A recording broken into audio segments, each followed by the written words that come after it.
What's up? This is Hoppe Hour. I am your host, Ryan Hoppe, and I'm very pumped about my next guest from the DA show on CBS Sports Radio. DA is on Hoppe Hour. What's up, man? How you doing, Ryan? I'm doing good, man. The thing I like about your show is it seems like it's very honest. Like, it's what you think about sports, because it seems like a lot of shows, they pre-plan what they think. But what I like about your show is it feels very real. Well, yeah, I appreciate you saying that. I've always felt like if I did a radio show or a television show or whatever, you'd have to get my honest opinion, because I couldn't pick a side or choose some type of angle on a topic and not really believe it, because then it would feel too artificial to me, and I really couldn't, to me, expound upon a side or a topic or an angle unless it was really what I thought. So no matter what you ask on my show or whatever I say, no doubt it's going to be absolutely 100% not artificial just for the sake of debate. Now, do you write down a lot of notes while you're watching games, or is it more you watch the games and then you just talk about it the next day from the top of your head? Well, a little bit of both. I certainly jot down notes on things that I observe or points that I want to bring up, but sometimes I'll just be watching the game and then end up, kind of having it stored in the back of my head as well. And sometimes I'll watch a game and then read a piece about it or hear somebody talk about it, and that'll jog my opinion as well. And especially reading something, sometimes there's information in a piece like that makes you think about something a different way, or it gives you ammunition to talk about something in a different way. So you never know how it's going to go, but it's probably a little bit of everything when I watch a game and kind of combine what I read, notes I take, what I observe, and things like that. Now, how do you feel when you get a take wrong? Because there's a lot of people on TV, when they get a take wrong, they freak out and they can never admit that they are wrong. But it seems like with you, you're okay with being wrong because then you explain what happened. Yeah, I think to your original question, all my opinions are very genuine.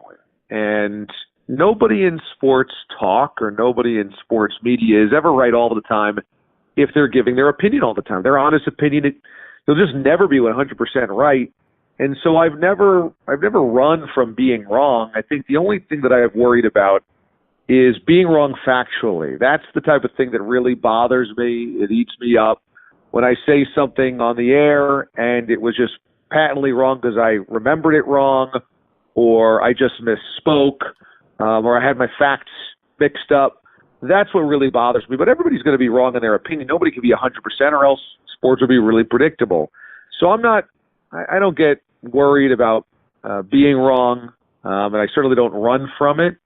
And because of that, I think, it's easy to just raise your hand and say, hey, I was wrong on this. And I think the people that refuse to admit when they're wrong in sports media become people that you don't really trust, and I think those are the types of guys that most people really clown on. And I think if you're just if you're rational and logical about what your opinions are, but you end up getting them wrong, I don't think it's a terrible thing at all to admit when you're wrong, because then that just means that sports was unpredictable.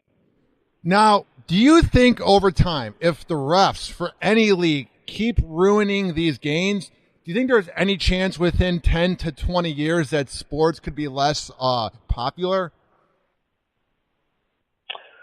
Well, the officiating that we've seen at times in the NFL over the last couple of years has really been problematic. And I think it's problematic not because you're rooting for one team or the other, but just that everybody knows that the call was wrong, or that it was too confusing to really enjoy. In the NFL, the definition of what a catch has been a problem. The definition of what pass interference is has been a problem. The judgment calls have gotten a lot of people upset. And I do think that wears on the popularity of a league, although in the NFL, I think the NFL and football in general is just so popular that even if the officiating's terrible, people just keep coming back for more.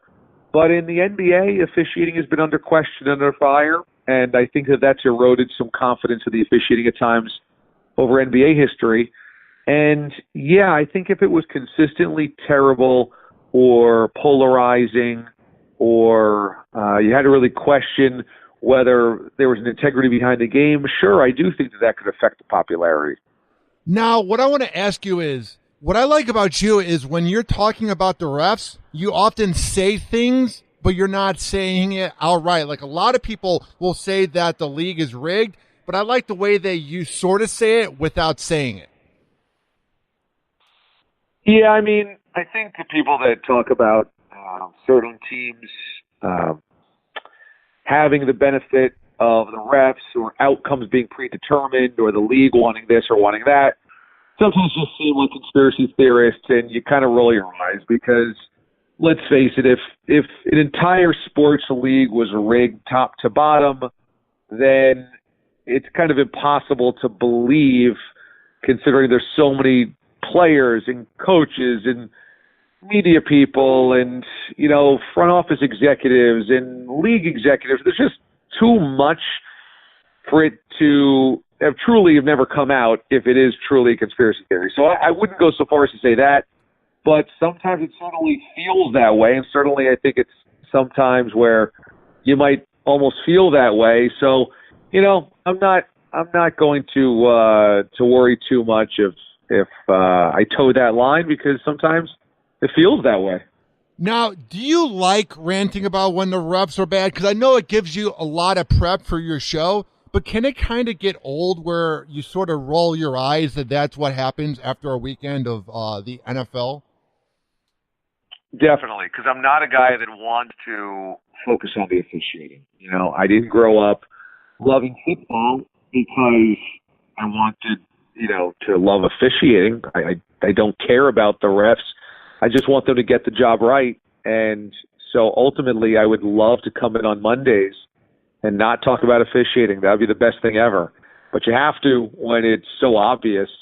And, I have a phrase that people have heard me say on the show that when you start blaming officials, it's the last stop before Loserville. And I hate it because it sounds like such whining, but sometimes like that pass interference non-call in the Saints game against the Rams, it's just so obvious that you really have to talk about it. Now, don't you think that if the other teams would have won and it wasn't the Pats and the Rams, it would have been a much better Super Bowl? Because I would rather see Patrick versus Drew Brees. To me, I think that would have been a much better Super Bowl with a much better offense. I'm sort of nervous, dude, that this next one is just going to be a Tom Brady route. You might be right. Who knows? I mean, let's face it, the Rams have not, with this team, been in this spot, and the Patriots have, so experience could certainly be a factor there. The Patriots have played in only close Super Bowls, so history would tell us that it would be another one.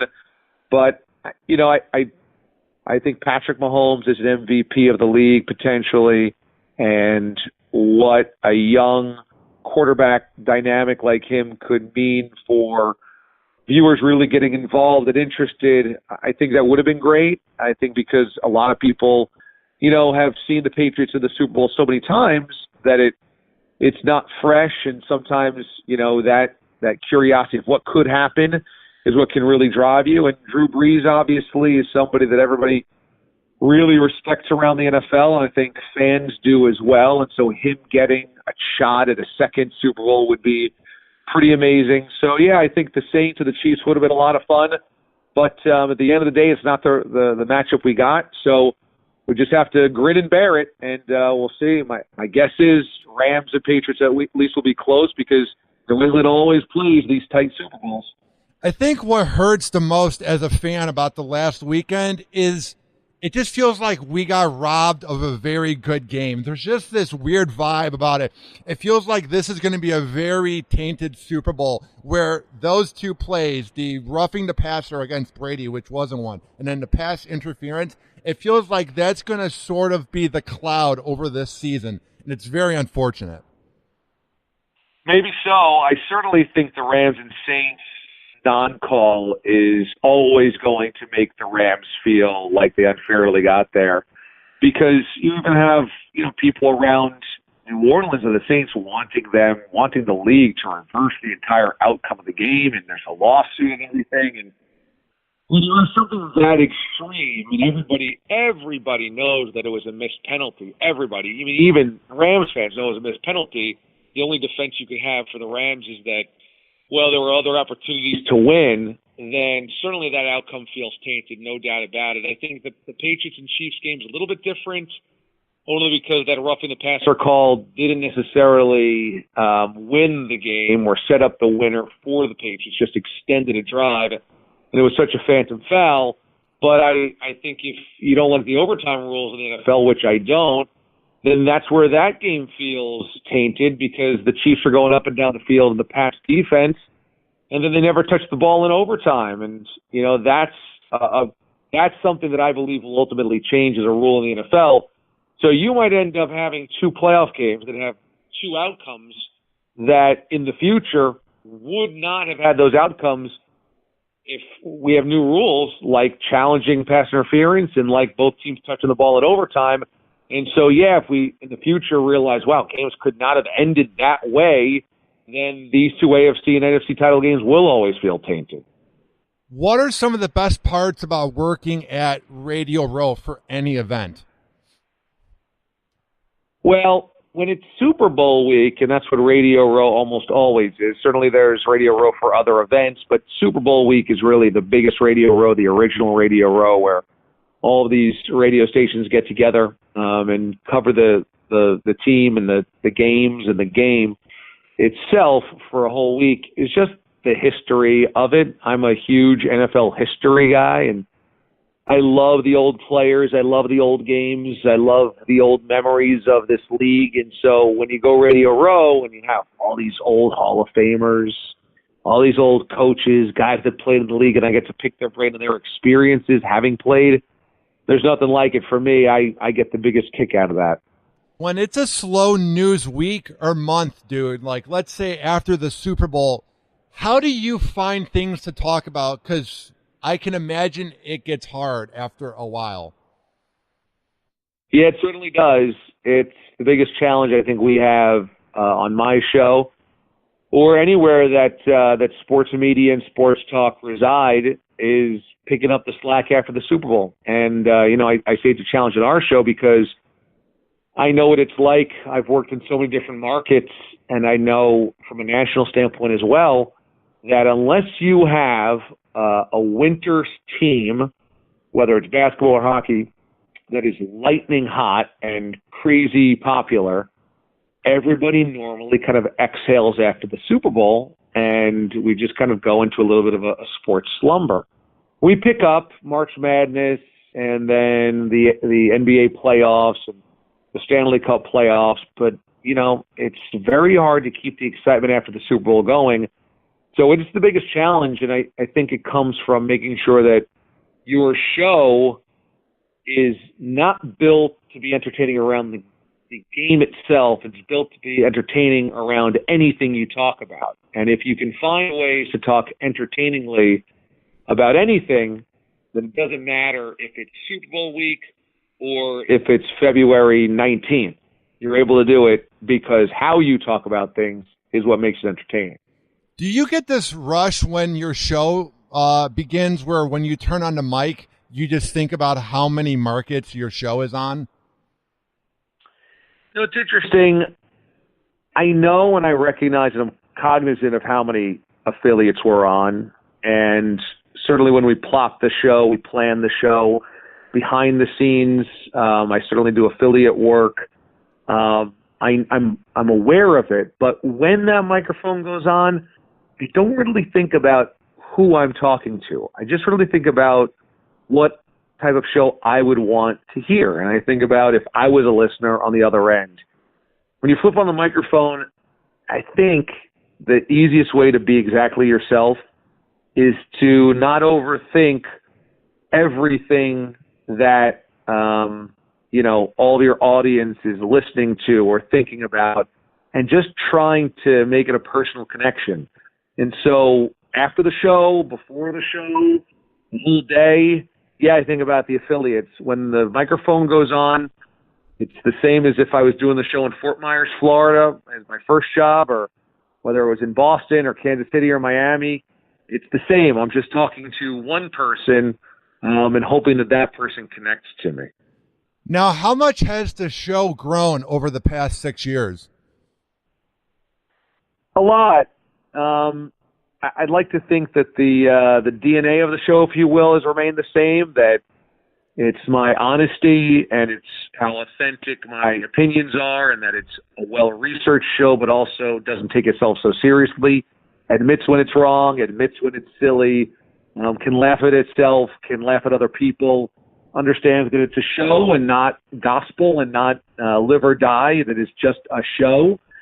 I hope that that's always remained the same. I've tried to keep that as a calling card of the show, but in a lot of ways, things do change when you change time slots, when you change cast members, different people that worked on the show, and just evolving as you live your life. 6 years ago, I hadn't even met my wife, and today I'm married.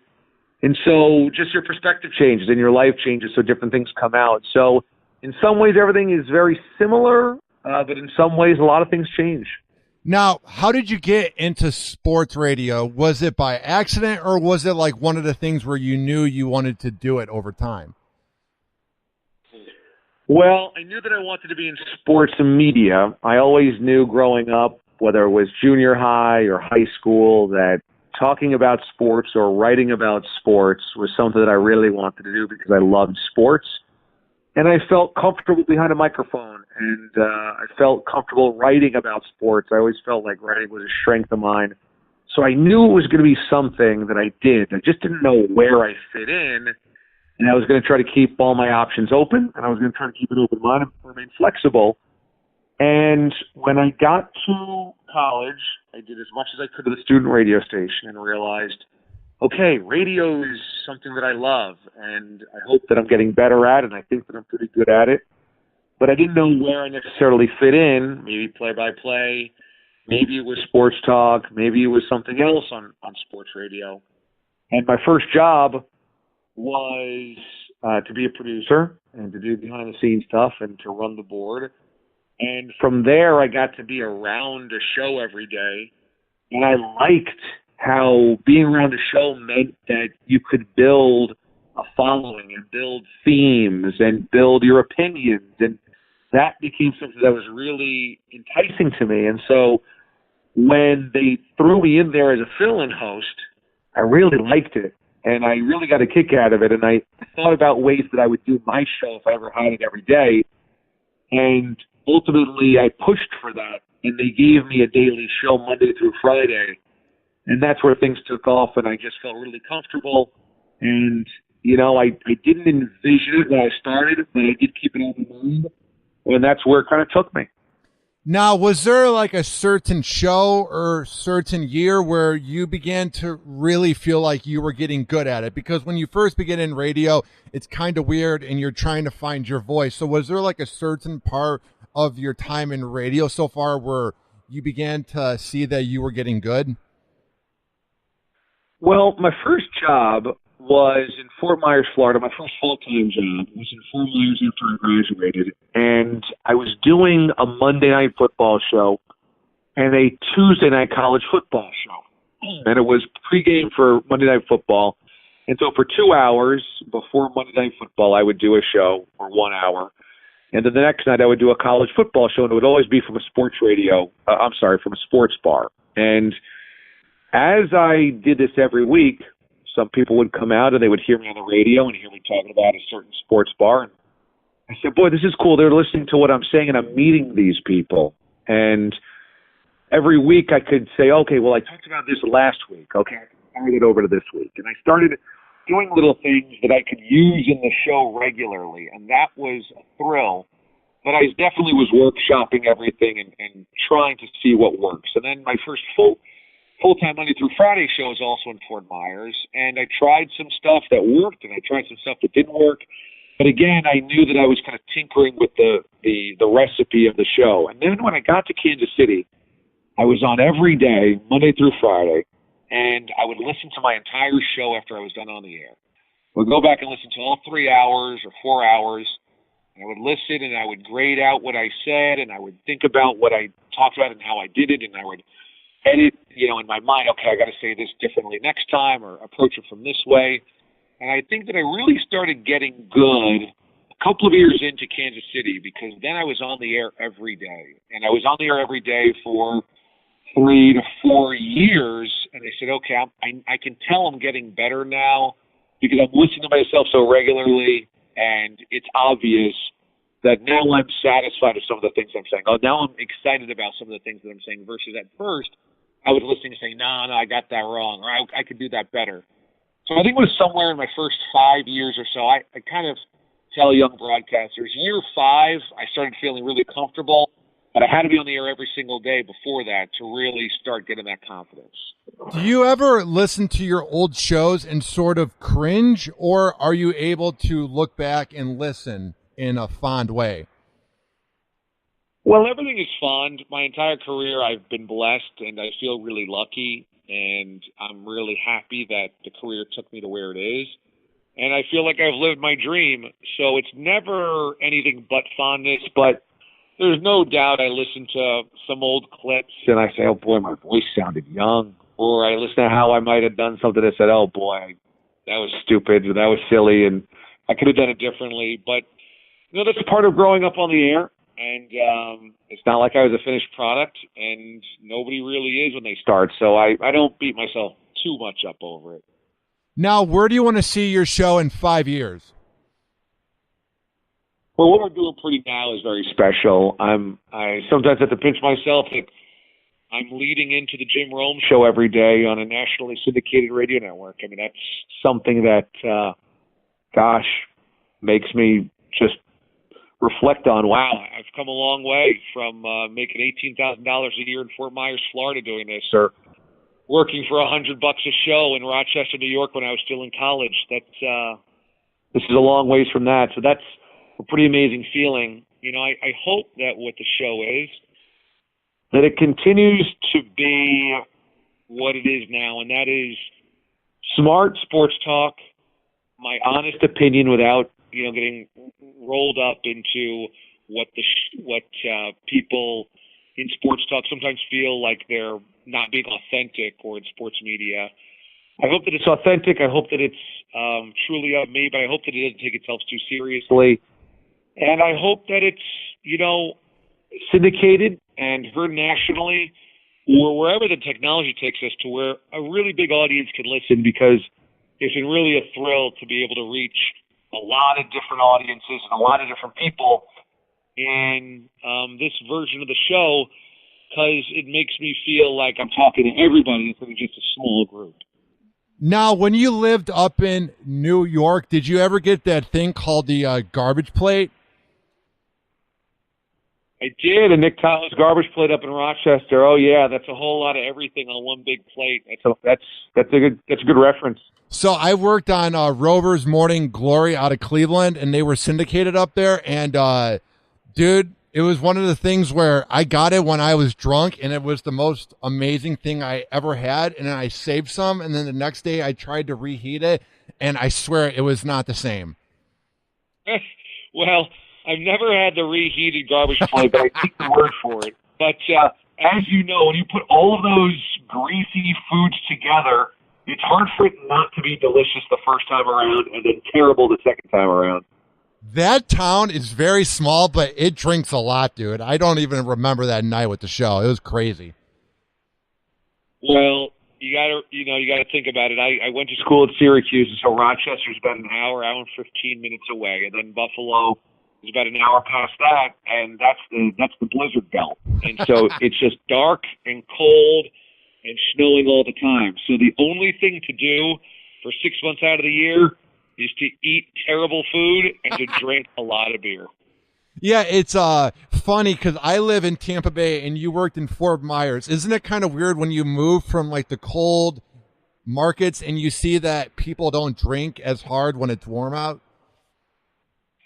Yeah, I think when you're dealing with the ice cold and the blizzards and everything, and whether it's Buffalo or Wisconsin or Minnesota or Cleveland, these really, really cold places, Boston as well, you just got to. It forces you to drink all winter, or because if nothing else, you just get depressed and start hating life. So it's really the only way I think to get through and survive so much of this cold weather.